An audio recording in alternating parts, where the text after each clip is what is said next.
ಶುಭೋದಯ, ನಮಸ್ಕಾರ, welcome to Yoyo Kannada. ಬನ್ನೀಗ ನೋಡೋಣ ಈ ದಿನದ ಪ್ರಮುಖ 5 ಬ್ರೇಕಿಂಗ್ ನ್ಯೂಸ್ಗಳು. ಕಾಂಗ್ರೆಸ್ನ 60 ಶಾಸಕರು ಬಿಜೆಪಿ ಸೇರಲು ಸಿದ್ಧರಾಗಿದ್ದಾರೆ ಎಂದು ಯತ್ನಾಳ್ ಸ್ಫೋಟಕ ಹೇಳಿಕೆ ನೀಡಿದ್ದಾರೆ. ಕಾಂಗ್ರೆಸ್ನ ಸಾಕಷ್ಟು ಜನ ನಮಗೆ ಅಪ್ರೋಚ್ ಮಾಡಿದ್ರು, ನಾವು ಒಂದಿಷ್ಟು ಜನ ಕಾಂಗ್ರೆಸ್ ಬಿಟ್ಟು ಬರ್ತೀವಿ, ಕಾಂಗ್ರೆಸ್ ಸರ್ಕಾರವನ್ನು ತೆಗೆದುಹಾಕೋಣ ಎಂದಿದ್ರು. ಗ್ಯಾರಂಟಿ ಯೋಜನೆಗಳಿಂದ ಅಭಿವೃದ್ಧಿ ಆಗುತ್ತಿಲ್ಲ, ನಮ್ಮ ಕ್ಷೇತ್ರಕ್ಕೆ ದುಡ್ಡು ಸಿಗುತ್ತಿಲ್ಲ ಎಂದು ನನ್ನ ಜೊತೆ ಸಾಕಷ್ಟು ಜನ ಮಾತಾಡಿದ್ರು. ಕಾಂಗ್ರೆಸ್ನ 40 ರಿಂದ 50 ಶಾಸಕರನ್ನ ತೆಗೆದುಕೊಂಡು ಮತ್ತದೇ ಹೊಲಸು ಕೆಲಸ ಮಾಡುವುದು ಬೇಡ, ಅವರಿಗಾಗಿಯೇ ಎಷ್ಟು ದಿನ ಕೆಲಸ ಮಾಡುತ್ತಾರೆ ಮಾಡಲಿ ಎಂದು ಬಿಟ್ಟಿದ್ದೇವೆ ಎಂದರು.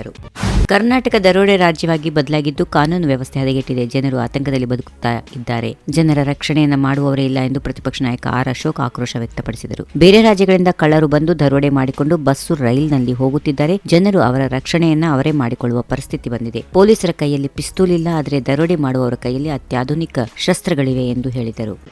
ಮೂಢ ಆಸ್ತಿಯನ್ನ ಇಡಿ ಮುಟ್ಟುಗೋಲು ಹಾಕಿಕೊಂಡು ವಿಚಾರಕ್ಕೆ ಸಂಬಂಧಪಟ್ಟಂತೆ ಪ್ರತಿಕ್ರಿಯೆ ನೀಡಿರುವ ಡಿಸಿಎಂ ಡಿಕೆ ಶಿವಕುಮಾರ್, ಇದು ಸಿಎಂ ಮೇಲೆ ರಾಜಕೀಯವಾಗಿ ನಡೆದ ಪಿತೂರಿ ಎಂದರು. ಬೆಳಗಾವಿಯಲ್ಲಿ ಈ ಕುರಿತು ಮಾಧ್ಯಮಗಳ ಜೊತೆ ಮಾತಾಡಿದ ಡಿಸಿಎಂ ಡಿಕೆ ಶಿವಕುಮಾರ್, ಇನ್ವೆಸ್ಟಿಗೇಷನ್ ಅದು ಲಾಂಗ್ ಪ್ರಾಸೆಸ್, ಅದು ಕೋರ್ಟ್ ಟ್ರಯಲ್ ಮಾಡೋದು, ಅದನ್ನ ನೀನು ಟ್ರಯಲ್ ಮಾಡೋದಲ್ಲ. ನಾನು ಇಡಿ ಕೇಸ್ನಲ್ಲಿ ದಿನ ಬೆಳಗ್ಗೆ ಬಡಿದಾಡ್ತಿರೋನು, ನಾನು ಅದರ ಬಗ್ಗೆ ಹೆಚ್ಚಾಗಿ ಮಾತನಾಡಲು ಹೋಗಲ್ಲ. ಇದು ಸಿಎಂ ಮೇಲೆ ರಾಜಕೀಯವಾಗಿ ನಡೆದ ಪಿತೂರಿ. ಆ ಹೆಣ್ಣು ಮಗಳಾಗಲಿ ಅಥವಾ ಸಿಎಂ ಆಗಲಿ ಯಾವುದೇ ತಪ್ಪು ಮಾಡಿಲ್ಲ. ಈ ಹಿಂದೆಯೇ ಅವರು ಅದನ್ನು ಸ್ಪಷ್ಟಪಡಿಸಿದ್ದಾರೆ. ಆ ವಿಚಾರ ಬಿಡೋಣ, ರಾಜ್ಯದ ವಿಚಾರ ಚರ್ಚೆ ಮಾಡೋಣ ಎಂದು ಹೇಳಿದರು.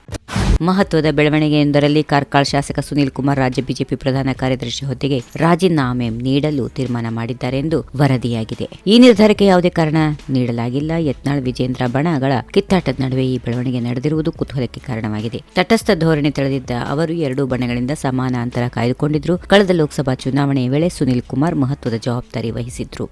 ಕೇಂದ್ರ ಸರ್ಕಾರ 2024-25ನೇ ಸಾಲಿನಲ್ಲಿ ಪಿಎಂಎವೈ ಅಡಿಯಲ್ಲಿ ರಾಜ್ಯಕ್ಕೆ 7,02,731 ಗ್ರಾಮೀಣ ಮನೆಗಳ ನಿರ್ಮಿಸುವ ಗುರಿ ಹೊಂದಿದೆ. ಹಾಗಾಗಿ ಪ್ರಧಾನಿ ನರೇಂದ್ರ ಮೋದಿ ಅವರಿಗೆ ಬಿಜೆಪಿ ರಾಜ್ಯಾಧ್ಯಕ್ಷ ವಿಜೇಂದ್ರ ಧನ್ಯವಾದ ತಿಳಿಸಿದ್ದಾರೆ. ಈ ಬಗ್ಗೆ ಟ್ವೀಟ್ ಮಾಡಿರುವ ಬಿವೈವಿ, ಈ ಹಿಂದೆ ನೀಡಲಾಗಿದ್ದ 2,26,175 ಮನೆಗಳ ಗುರಿ ಜೊತೆಗೆ ಹೆಚ್ಚುವರಿಯಾಗಿ 4,76,556 ಮನೆಗಳು ಸರ್ವರಿಗೂ ಸೂರು ಕಲ್ಪಿಸುವ ಮಹತ್ವದ ಗುರಿ ತಲುಪುವ ನಿಟ್ಟಿನಲ್ಲಿ ಕೇಂದ್ರ ಇದೊಂದು ಮಹತ್ವದ ಹೆಜ್ಜೆ ನಿಟ್ಟಿದೆ ಎಂದು ಹೇಳಿದ್ದಾರೆ.